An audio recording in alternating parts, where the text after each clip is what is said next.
You hear the word resurrection, and what comes to mind? For a lot of us, it's this ancient, almost mythical event from 2,000 years ago. But what if its power wasn't meant to stay locked in the past? Today, we're going to talk about how that story connects directly to your desk at work, your classroom, and even your daily commute. So let's just get right to it. It's a totally fair question. I mean, let's be real. There can be a massive gap between how you feel on a Sunday morning and the reality of a Monday morning, right? We're going to try and bridge that gap today and see how the resurrection isn't just an old story, but an actual power source for your life right here and now. Okay, to really get a grip on the power of the resurrection, we've got to go back a step. We need to see what things were like right before it happened. Let's look at the mindset of the very first believers right after the crucifixion. I want you to just picture this for a second. A room where all hope has just been completely extinguished. The door is locked up tight, not to keep people out, but to keep their own fear locked in.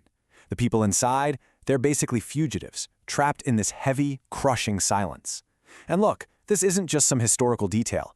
It's a perfect metaphor for how our faith can feel sometimes, totally isolated and scared of the outside world. And then, this. This slide is where everything changes. Just look at the transformation. How do people hiding in a silent room become confident witnesses? You see the shift right there. Fugitives became witnesses. Fear got replaced with this incredible boldness. And that heavy silence? It was shattered by a loud proclamation of life. This entire radical change hinged on one single event, the resurrection. So, did this story just end there, with them feeling all transformed and happy? Absolutely not. And this is really the central idea we're digging into today. The resurrection wasn't a conclusion. It was a catalyst. It was a beginning. You know how movies have that happily ever after moment? We kind of treat the resurrection like that sometimes. The big celebration after all the hard stuff is over. But that's a total misunderstanding. It wasn't the end credits. It was the opening scene. It was a commissioning event, a powerful launch that literally sends every single believer out into their normal, everyday life with a brand new purpose. Okay, so they're being sent out. But to do what exactly? What was the mission? Well, it was crystal clear. It was this command: go and make disciples. This became the #1 mission for everyone who experienced the power of the resurrection. It's the what that comes after the wow of that empty tomb. All right, go and make disciples. That sounds huge, right? Maybe even a little intimidating. So how in the world does a command from 2,000 years ago apply to us today? Well, this is where it gets really personal and super practical. Let's see how this grand mission actually gets grounded in our modern lives. So the first place this grand mission unfolds is, and this might surprise you, your workplace. Just look at this redefinition here. Your job isn't just the place you go to get a paycheck. It's a designated mission field where you have been specifically sent to live as a witness.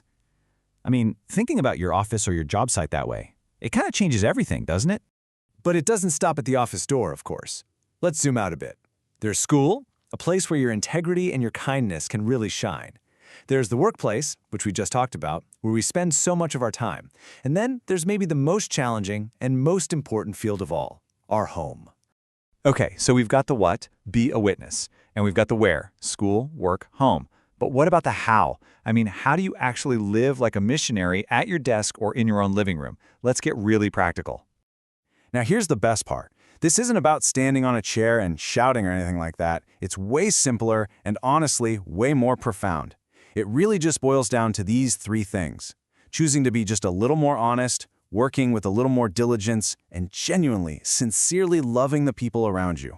Let's just zoom in on that one idea, diligence. What does that actually look like? Well, it could just be the small attitude of how you start your workday.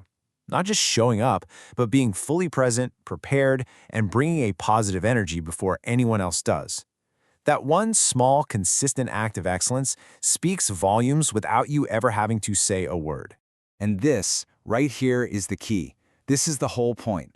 Our tiny everyday attitudes, honesty in a small thing, diligence on a boring task, patience with a difficult coworker, these things are not insignificant. They literally become the channels through which this message of hope can flow into the world around us. But why? I mean, why do all these little things even matter?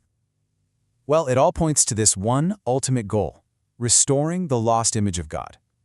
See, when we live with integrity and diligence and sincere love, the people around us get a small glimpse, even if it's faint, of what God is actually like.